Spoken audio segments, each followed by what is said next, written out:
Shalom, shalom la famille, bienvenue, bienvenue, bienvenue, c'est Jesus Christ de Solid Rock Ministries, bienvenue, bienvenue. Je vais d'abord inviter des amis, je vais essayer d'inviter des amis parce que je ne sais pas encore comment tout ça, ça marche, mais ça va aller par la grâce de Dieu. Je veux voir où nous sommes, voilà. Parce que je sais pas encore comment tout ça, ça marche. Voilà, je vais mettre cher. Ça va aller par la grâce de Dieu. Je vais mettre où nous sommes. Cher, on va partager un peu le live. Voilà. Voilà, je vais mettre cher. Ça va aller par la grâce de Dieu. Je vais mettre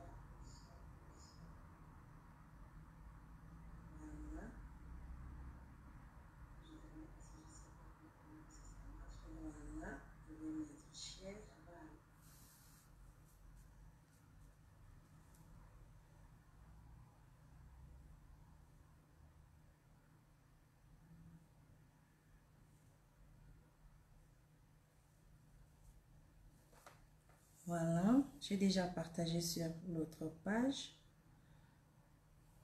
Voilà, j'ai déjà partagé sur l'autre page. Maintenant, je vais mettre sur mon profil. Sur mon profil, on va voir ce que ça va donner. Je suis pas encore trop forte dedans. Je suis vraiment en train d'essayer de voir comment ça va marcher, si les gens vont venir en ligne, parce que ça c'est le but, c'est que les gens viennent en ligne. Et je vais voir comment je peux inviter les gens. Je sais si les gens vont venir en ligne, parce que ça c'est le but. Voilà. Bon, je vais essayer de voir aussi. En tout cas, bienvenue sur Jesus Christ de Solid Rock Ministry. J'essaie de faire de mon mieux. J'espère que les gens vont venir en ligne. J'espère que les gens vont venir en ligne, vraiment. Je ne vois encore personne. J'espère. Je ne vois encore personne. Je vais essayer de voir si je peux. Je vais voir si je peux inviter les amis à partir. En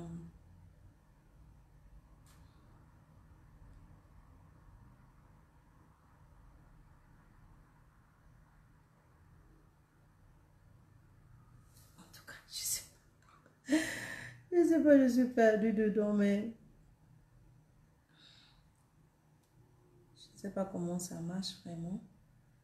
Je voulais inviter des gens, mais je n'arrive pas. Je vais aller dans mon profil Facebook. Je vais appeler. Parce qu'ils m'envoient des messages. Mais ça non plus.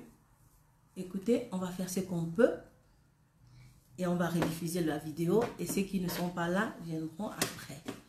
Voilà. Bienvenue, bienvenue, bienvenue, chers amis. Bienvenue, bienvenue, chère famille. Bienvenue, bienvenue, chers visiteurs. Bienvenue, bienvenue, chers frères et sœurs dans le Christ. Shalom la famille. Bienvenue sur Jesus Christ de Solid Rock Ministries, où nous ne prêchons qu'un message, Christ et Christ crucifié. Je prie ce matin que la grâce et la paix vous soient multipliées par la connaissance de Dieu et de Jésus-Christ notre Seigneur et Sauveur. Amen. Notre message aujourd'hui, c'est quoi le message qui doit être prêché dans les églises? C'est quoi le message qui doit être prêché dans les églises? Voici notre message d'aujourd'hui. Le thème c'est quoi le message qui doit être prêché dans les églises? Cette vérité est tellement vitale qu'après avoir regardé ce message, tu sauras si ton église mérite ta présence ou que tu dois aller te chercher une nouvelle église. C'est tellement vital. Tu dois savoir si tu dois rester dans cette église ou tu dois aller te chercher une nouvelle église. La Bible nous dit dans 1 Corinthiens 2:2, car ce n'est pas car je n'ai pas eu la pensée de savoir parmi vous autre chose que Christ et Jésus-Christ crucifié. J'appelle votre attention à ce message parce que je crois que le besoin le plus vital du monde aujourd'hui est la nécessité de savoir exactement quel est le message chrétien. Et cela nous conduit à chercher à savoir ce qu'est l'Église. L'Église qui délivre ce message. Il y a une vraie confusion aujourd'hui sur le christianisme et sur l'Église chrétienne, sa nature, sa tâche et son message. C'est une grande tragédie. Aujourd'hui, dans les églises, on entend beaucoup de messages sur le mariage, les amitiés, comment réussir dans tous les domaines de la vie, sur cette terre, etc. Nous sommes emportés loin du message qui doit amener à savoir qui nous sommes en Christ, ce que nous avons en lui, ce que nous pouvons faire en lui et ce que lui peut faire à travers nous. Nous savons tous que la Bible est un recueil d'écrits d'hommes différents, écrits à des moments différents, avec des intervalles d'années différentes, sur des décennies et des décennies. Mais quand ces écrits ont été rassemblés, ces hommes ont dit la même chose. Ces hommes ont dit la même chose. C'est ce qui rend la Bible authentique et différente de tout autre livre écrit. Le message de la Bible, de la Genèse à l'Apocalypse, est un. Il y avait tellement de grands écarts d'années entre les écrits qu'on ne peut pas penser que ces gens-là se sont entendus pour écrire la même chose dans les 66 livres de la Bible. Ce n'est pas possible. Mais lorsque nous regardons chaque écrit de chaque écrivain de la Bible, nous nous rendons compte que tous, ils ont écrit sur un seul message. La totalité des 66 livres de la Bible ont un seul message.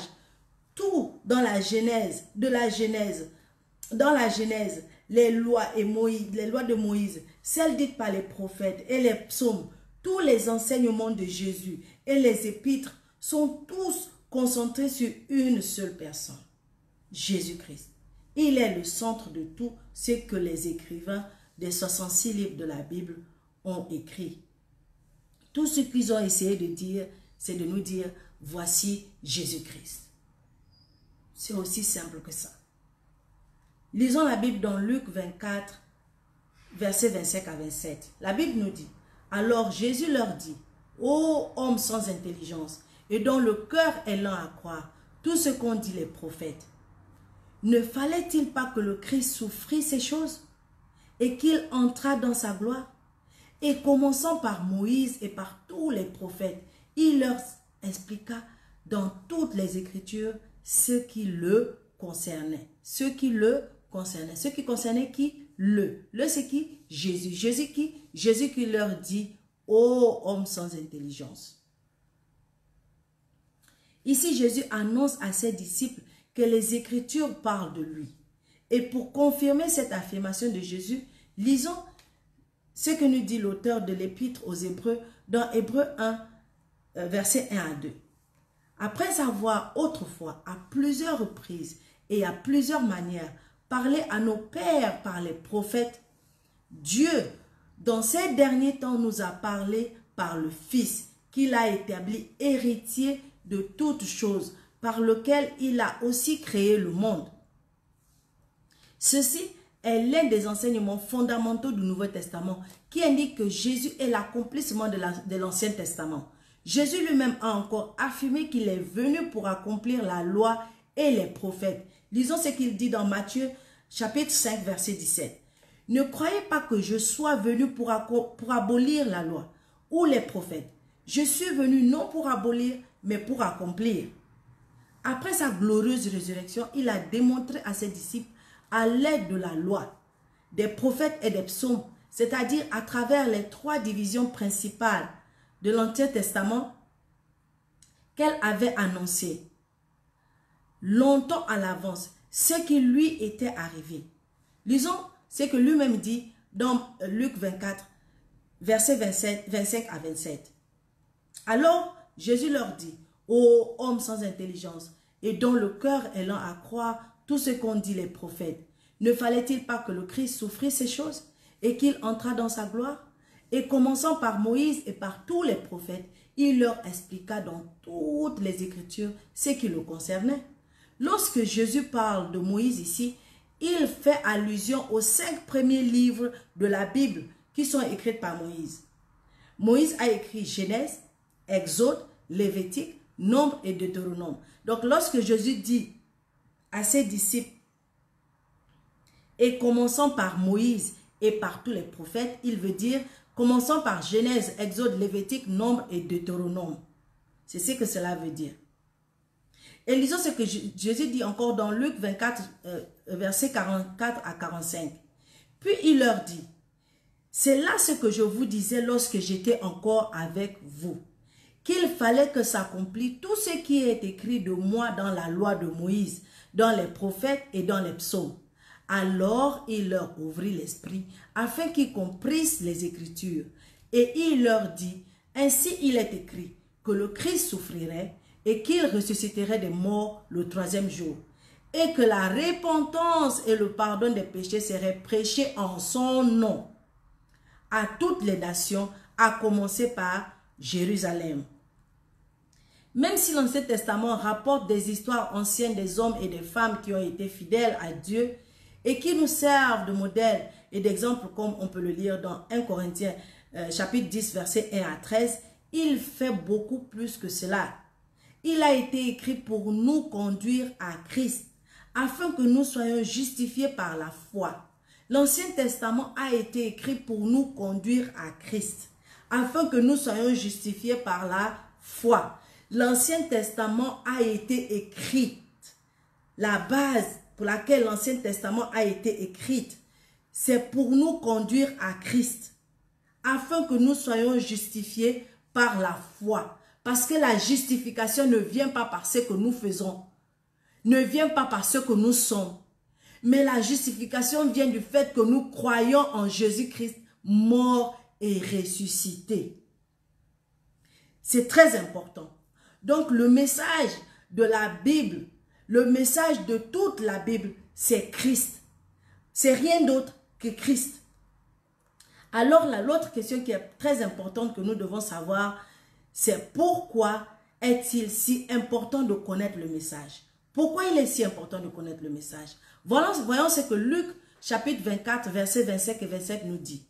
Alors Jésus leur dit, on revient encore à ce message, parce qu'il faut que ça rentre dans nos têtes que Jésus n'a pas dit ces choses-là par hasard. Il a dit pour que nous sachions que lui seul est le message. Luc 24, 25, 27. Alors Jésus leur dit, ô homme sans intelligence, et dont le cœur est lent à croire, tout ce qu'ont dit les prophètes, ne fallait-il pas que le Christ souffrit ces choses et qu'il entra dans sa gloire? Et commençant par Moïse et par tous les prophètes, il leur expliqua dans toutes les Écritures ce qui le concernait. Ce qui le concernait. Concernait qui? Le c'est qui? Jésus. Il n'a pas expliqué quelque chose sur la prophétie, sur la délivrance, sur la richesse, sur la prospérité, sur l'avancement, sur le déplacement, sur l'emploi, sur l'enfantement, sur le mariage, sur le divorce. Il n'y avait rien de c'est ça. Il a expliqué une seule chose. Lui, le Christ, lui seul, Jésus. Jésus avait appelé ses propres disciples de fous parce qu'ils ignoraient ce que les Écritures ont dit de lui. Jésus s'attendait à ce qu'ils ont cru, à ce que les Écritures ont dit sur les souffrances de Christ et la gloire qui devrait suivre. Il doutait. Ces gens qui étaient avec lui, qui marchaient avec lui, qui dormaient avec lui, qui mangeaient avec lui, qui vivaient avec lui, qui ont vécu Jésus, qui ont vu ce que Jésus a fait, qui ont entendu la voix venue du ciel. Ces gens-là qui étaient avec Jésus n'ont pas cru. C'est pourquoi Jésus les traite de fous. Et Jésus les a croisés pendant que les gars étaient en train de congosser sur lui. Ça là même, ça me dépasse. C'est que les gens étaient en train de congosser sur lui. Les gens qui ont vécu avec lui, qui ont mangé avec lui, dormi avec lui, vu tous les miracles qu'il a fait, entendu la voix venue du ciel, voir le feu tomber du ciel sur lui.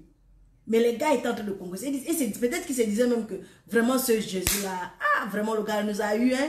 Donc tout le temps qu'on était avec lui là, le gars marchait avec nous, il nous a même menti qu'il allait ressusciter. Ah, il est parti. On a peut-être même qu'on a volé le corps, peut-être qu'on a même déplacé le corps. Comment on peut savoir ce qui lui est arrivé? Hein? Mais le gars là nous a eu. Mais ses disciples étaient en train de congosser sur lui. Les gars étaient en train de congosser sur lui. Jusqu'à ce que Jésus arrive et vienne le trouver. Elle les appelle de fous. Parce qu'il y a une vérité qui est simple, qui est là que lorsque tu ne connais pas les Écritures, tu restes un imbécile. On appelle ça au Gabon un maboule. Tu es un maboule. Tu es un maboule. C'est pourquoi beaucoup de chrétiens se font marmailler. On appelle la marmaille. Ils se font marmailler en ce moment par manque de connaissances. Et ils sont en proie de tous ces vautours en costume et cravate. Si tu les vois serrés, tu vas te dire, eh, lui là, il a vu le ciel. Jamais. Ce sont des marmailleurs, des gens qui cherchent leur argent, qui cherchent leur réussite. À travers des messages incongrus. Pendant que le message, c'est Christ. Celui qui te prêche autre chose que Christ, ne l'écoute pas. C'est aussi simple que ça. Car il est là pour t'égarer. Quelqu'un qui a vendu sa vie au diable, qui a une mission sur terre, c'est de vivre son éternité sur terre. Il n'a rien à perdre. Son but, c'est de t'amener en enfer. Son but, c'est de t'amener avec lui en enfer. Il n'a rien à perdre. C'est à cause de ça, il peut te prêcher n'importe quoi. L'essentiel que tu crois à ce qu'il dit. Le reste, ce n'est pas son problème. L'essentiel que tu crois à ce qu'il dit, tu lui donnes son argent. Et puis le reste, il s'en fout de ta vie, de ta vie après la mort. Nous tous, nous savons que nous sommes là passagers. Après un moment, nous allons partir d'ici. Personne n'est ici éternellement. Même ceux qui sont riches comme quoi, ceux qui font tout pour devenir riches n'importe comment, tuer les gens, se sacrifier, vendre leur âme au diable, n'importe quoi, pour avoir tout sur cette terre. Et aussi, ils vont mourir et tout laisser sur cette terre. Personne ne part avec quelque chose. Et comme ils savent ça, ils font tout pour faire perdre les enfants de Dieu, pour que beaucoup aussi aillent avec eux. Et nous devons faire très attention. C'est pourquoi l'importance de ce message. Parce que le message, c'est Christ. Tout comme Jésus, Paul avait traité les Galates aussi de fous, de maboule. Lisons Galates 3:1. Paul dit, ô Galates, dépourvus de sens, qui vous a fasciné? Vous aux yeux de qui Jésus-Christ a été peint comme crucifié. Être dépourvu veut dire quoi? Selon Larousse, être dépourvu veut dire ne pas posséder quelque chose. Donc, en être privé, démuni, dénué, c'est qu'on t'a enlevé ça. Avoir du sens signifie être cohérent, relever de la logique, se conformer à la réalité. Ça veut dire quoi? C'est que Paul dit aux Galatiens, il dit donc, lorsque tu reçois un faux message, tu n'es pas cohérent. Et ton discours ne peut pas relever de la logique. Et surtout, il ne correspond pas à la réalité. Parce que la réalité, c'est Christ. Prenons un exemple très simple. Lorsqu'on dit à un enfant de Dieu qu'il a une malédiction générationnelle, c'est une insulte à la résurrection de Jésus. C'est une insulte à la mort de Jésus à la croix. C'est une insulte à sa résurrection. Pendant que la Bible nous dit dans 2 Corinthiens 5:17, si quelqu'un est en Christ, il est une nouvelle créature. Les choses anciennes sont passées. Voici, toutes choses sont devenues nouvelles. Si tu ne sais pas, si tu ne connais pas cette vérité, tu vas aller acheter des cadenas, tu dois acheter des bougies, tu vas acheter de l'huile et quoi d'autre pour être délivré. Pendant que la délivrance, tu l'as déjà en Christ. Jésus t'a déjà délivré. Le jour que tu as accepté Jésus comme sauveur et Seigneur, tu es devenu une nouvelle créature. Ça veut dire que tu es né de nouveau, lavé, propre, saint. Tu n'as rien. Donc la délivrance ne te concerne même pas. Dans ce passage de Galates 3:1, Paul aborde le problème en Galatie. Les faux enseignants étaient en train de répandre un faux évangile. Et pour aggraver les choses, les Galates les écoutaient. Cela ressemble beaucoup à ce que nous vivons de nos jours. Et il leur dit, vous aux yeux de qui Jésus-Christ a été peint comme crucifié. Il leur dit en un mot, vous devant qui le vrai message a été prêché. Pourquoi écoutez-vous les messages sur les anges, sur le mariage, sur les démons, sur les malédictions, les prophéties, sur la délivrance, etc. Pourquoi abandonnez-vous le vrai message qui est Christ? C'est la question que Paul pose aux Galates. Et c'est cette question que je vous pose aujourd'hui. Nous, chrétiens, qu'est-ce que nous cherchons? Pourquoi abandonnons-nous Christ? Pourquoi attachons-nous aux démons, aux anges, au diable, au mariage, aux relations entre humains, à la prophétie? Qu'est-ce que nous avons à gagner de ça? Rien du tout. Maintenant, regardons l'autre question qui est très importante. C'est pourquoi les Écritures nous ont été données. Pourquoi les Écritures nous ont été données? Lisons 2 Timothée, chapitre 3, verset 16. Toute Écriture est inspirée de Dieu et utile pour enseigner, pour convaincre, pour corriger, pour instruire dans la justice. L'autorité n'appartient pas à un groupe d'hommes, quel que soit leur privilège. Au contraire, l'Écriture porte cette autorité, car Paul l'a dit à Timothée. Pierre le dit aussi ainsi. Les hommes parlaient de Dieu comme ils étaient animés par le Saint-Esprit. Dans 2 Pierre, chapitre 1, verset 21. Les apôtres étaient des hommes faillibles que Dieu a utilisés pour écrire ces mots inspirés. C'est pourquoi tout le monde doit se soumettre à cette lettre parce qu'elle a été respirée par Dieu. Ce qui veut dire inspirée. Le fait que la parole de Dieu soit inspirée et inhérente n'est pas seulement une doctrine à affirmer, c'est une base solide sur laquelle se tenir dans une culture et un monde qui supprime et s'oppose à la vérité de Dieu. On ne nous enseigne pas Christ. On ne nous enseigne pas Christ parce que si on nous enseigne Christ, nous serons sauvés. On ne nous enseigne pas Christ parce que si on nous enseigne Christ, nous serons élevés. Nous saurons qui nous sommes. Nous saurons qui nous sommes. Et nous saurons ce que Christ peut faire à travers nous. C'est pourquoi on ne nous enseigne pas Christ. Quand tout autour de nous semble perdu ou nous amène à la perdition, nous devons entendre la parole de Dieu et nous y soumettre, sachant que Dieu dit ce que Dieu dit est vrai, bon et juste. Ce que Dieu dit est vrai, bon et juste. Les Écritures nous ont été données pour enseigner, pour convaincre, pour corriger, pour instruire dans la justice.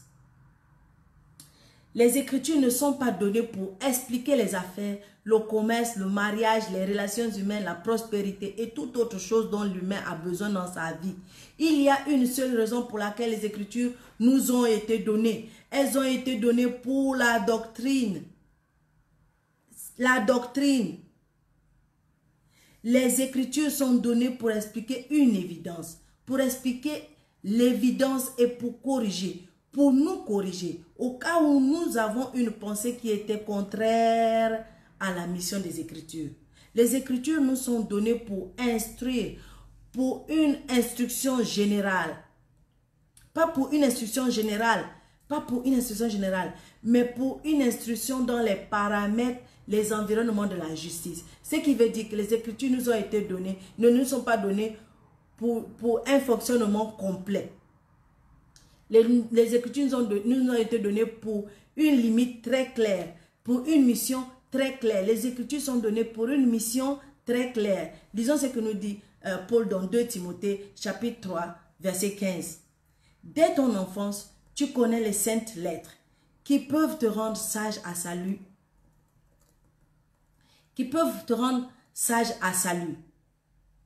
Par la foi en Jésus-Christ. Nous voyons que les Écritures nous ont été données pour expliquer quelque chose de précis. Les Écritures nous sont données pour expliquer le salut que nous avons en Christ. Les Écritures nous sont données pour expliquer le salut que nous avons en Christ. Voici la mission spécifique des Écritures. C'est pour expliquer le salut. Point barre. Rien d'autre. Le salut. C'est ça la mission finale des Écritures. Les Écritures parlent d'une personne. C'est le message d'une personne. En tout, le corps de vérité appelé Écriture sont supposés expliquer quelqu'un. Car le travail des Écritures est d'expliquer une seule personne. Donc toutes les Écritures, de la Genèse à l'Apocalypse, sont écrites pour une seule personne. Et toutefois que les Écritures sont utilisées pour expliquer autre chose que lui, c'est un abus. C'est un abus, une violation, une dégradation, un détournement des Écritures. Si on prend les Écritures pour expliquer le mariage, c'est un détournement des Écritures. Si on prend les Écritures pour expliquer les relations entre humains, c'est un détournement des Écritures. ou pour expliquer le divorce, ou expliquer les démons, les anges, les conneries dans ce sens. C'est un détournement des Écritures. Faire en sorte que les Écritures expliquent quelque chose d'autre en dehors de Christ, c'est un outrage. C'est un outrage aux Écritures. Et ça m'énerve de voir souvent des messages sur Facebook, des pasteurs qui prophétisent. Oh, je prophétise que tu auras une bonne voiture l'année prochaine. Et les gens écrivent Amen, Amen, Amen. Je reçois Amen. La vie éternelle, ce n'est pas la voiture. Demain, si tu meurs, tu n'amèneras jamais une voiture. Même si tu l'as achetée à 100 milliards, tu ne l'amèneras jamais. Tu iras seul. Et c'est devant là-bas avec Dieu que tu iras parler. Ce n'est pas avec la voiture. Ce n'est pas la voiture. La parole de Dieu est claire. Il n'y a pas de confusion. Elle nous donne des limites, des précisions. Elle est très claire concernant sa mission, qui est d'expliquer une personne. Toute la mission des Écritures, c'est autour d'une seule personne. Et cette personne, c'est Christ. J'espère que le message est clair. Le message de la Bible, c'est Christ. Maintenant, l'autre question que nous devons nous poser, c'est qu'est-ce que je cherche? Qu'est-ce que moi, en tant que chrétien, je cherche? Qu'est-ce que moi, en tant qu'enfant de Dieu, je cherche? Jean, chapitre 5, verset 39 nous dit, « Vous sondez les Écritures parce que vous pensez avoir en elles la vie éternelle. Ce sont elles qui rendent témoignage de moi. » Qui parle ici? C'est Jésus. Jésus dit quoi? Jésus nous dit que les Écritures rendent témoignage de lui. Les Écritures ont un témoignage. Jésus dit, moi je suis le témoignage des Écritures. Je suis la personne dont les Écritures parlent. De Genèse à Malachie, je suis le témoignage. Je suis le message des Écritures. Ça, c'est ce que Jésus dit. Le mot témoigner, c'est donner une preuve ou encore prouver. Toutes Écritures sont pour prouver une personne, Jésus. La Bible est un livre christocentrique, avec un message christocentrique. Ça veut dire quoi? Ça veut dire que la Bible est centrée sur Christ, avec un message qui est centré sur Christ. Celui qui sort de là pour aller t'enseigner autre chose sur la Bible, à partir de la Bible, il te ment. Il te fait perdre ton temps. Si on ne t'enseigne pas Christ, ou ce qu'il a fait, ou comment il est mort, comment il est ressuscité, on te fait perdre ton temps. Parce qu'en dehors de Christ, il n'y a pas un autre message. Il n'y a pas un autre message. Il n'y a pas un autre message. Jean chapitre 5, verset 40 nous dit, « Et vous ne voulez pas venir à moi pour avoir la vie. » Ici, Jésus s'adressait aux Juifs. Il dit, je sais que vous n'allez pas venir à moi parce que vous ne savez pas que je suis le message des Écritures. Vous cherchez encore autre chose. C'est pourquoi vous ne viendrez pas à moi. Mais moi, je suis le message. Tout ce dont les Écritures parlent, c'est de moi. Mais je sais que vous ne viendrez pas à moi parce que vous me jugez par mon âge et par la maison du charpentier d'où je viens. Donc, vous rejetez la personne autour de laquelle toutes les Écritures ont été écrites. Je suis le message, Jésus dit. Mais je sais que vous ne viendrez pas à moi. Jésus s'adresse ici aux Juifs. Quand Jésus dit, sondez les Écritures, cela veut dire chercher, mener une investigation, mener une enquête. Regardez par vous-même. Regardez, est-ce que c'est que moi je vous dis là, je dis la vérité ou je mens. Cherchez, sondez. Si ce n'est pas de moi que les Écritures parlent, traitez-moi de menteur. C'est ce qu'il leur dit. Il dit, au lieu de regarder mon âge, parce que les Juifs disaient que lui qui vient de naître là, comment il peut dire que les Écritures parlent de lui? Pendant que nous, on a les Écritures qui ont été écrites il y a des milliers d'années. Lui, il se prend pour qui? Ce n'est pas le fils du charpentier qu'on connaît ici là. C'est pourquoi Jésus leur dit que si vous vous basez sur mon âge et sur la maison de laquelle je viens, vous allez vous perdre. Vous allez perdre votre vie. Parce que ce n'est pas ça qui est l'important. L'important, c'est de vérifier, est-ce que ce qui a été écrit dans l'Ancien Testament là, est-ce que moi j'ai accompli tout ça pendant ma vie? Est-ce que j'ai accompli tout ça? C'est ça là que vous allez vérifier. Est-ce que j'ai témoigné leur prophétie? Est-ce que ces prophéties-là se sont réalisées? C'est ça que vous devez chercher. Et après, il dit, quand il finit de dire, sonder les Écritures, il dit, ce sont elles. Cela veut dire, elles individuellement et elles collectivement rendent témoignage de moi. Cela veut dire que lorsque tu les prends un à un, c'est que si tu prends un écrivain, chacun parle de moi. Et si tu les prends collectivement, si tu prends toute la Bible en ensemble, elle parle aussi de moi. Jésus dit, je suis le message. Sans moi, il n'y a pas d'écriture. Seul Jésus a fait cette déclaration. Personne avant lui et personne après lui a fait cette déclaration. C'était la seule personne qui pouvait courageusement dire, je suis la personne dont il parle. Je suis le message des Écritures. Il le dit donc, cherchez les Écritures et vérifiez si ce n'est pas moi. Vérifiez si moi je n'ai pas été crucifié. Vérifiez si c'est que moi j'ai dit à la croix n'est pas dit dans les Écritures. Vérifiez si comment je suis mort. Comment ce qui s'est passé. Est-ce que c'était pas prédit? Comment j'ai vécu. Est-ce que c'était pas prédit? J'ai guéri toutes les maladies. Est-ce que c'était pas prédit? J'ai fait ceci, j'ai fait cela. Est-ce que c'était pas prédit? Vérifiez.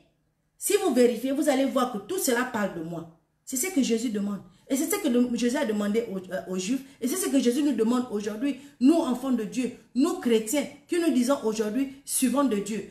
Est-ce que nous connaissons le message? J'espère qu'après avoir entendu ce message, qu'après avoir regardé ce court message, que tu vas te mettre dans ta tête qu'il n'y a pas un autre message qui doit être prêché à l'église que Christ, Jésus-Christ et lui seul ressuscité. Ma question aujourd'hui à toi c'est, vas-tu chercher Jésus aujourd'hui? Vas-tu chercher Christ aujourd'hui? Est-ce que quand tu vas lire la Bible, tu vas expressément te dire, aujourd'hui quand je vais lire cette partie de la Bible, je veux trouver Jésus. Je vais le retrouver. Que ce soit dans l'Ancien Testament que dans le Nouveau. Tu te mets cette mission en tête, qu'aujourd'hui quand je vais lire, c'est Jésus que je veux voir. Parce que Jésus-Christ est le seul message de la Bible. Voilà le message d'aujourd'hui. Jésus est le message de la Bible. J'espère que je t'ai éclairci. J'espère que tu as compris quelque chose. J'espère que tu vas mettre ce que j'ai dit en pratique. Parce que c'est ça le but. C'est que nous connaissons la vérité et que la vérité nous affranchisse. Je prie que la grâce de nos seigneurs surabonde sur vous avec la foi et la charité qui est en Jésus-Christ. Au nom précieux puissant de Jésus. Amen. Merci. Merci, ça fait tellement longtemps que j'ai fait une vidéo. J'étais tellement nerveuse. Mais par la grâce de Dieu, le Saint-Esprit a pris le dessus. Merci beaucoup de m'avoir suivi. Partagez le message si vous avez été bénis. Merci beaucoup encore. À la prochaine. C'est votre servante Liliane. Shalom, shalom, shalom. Merci.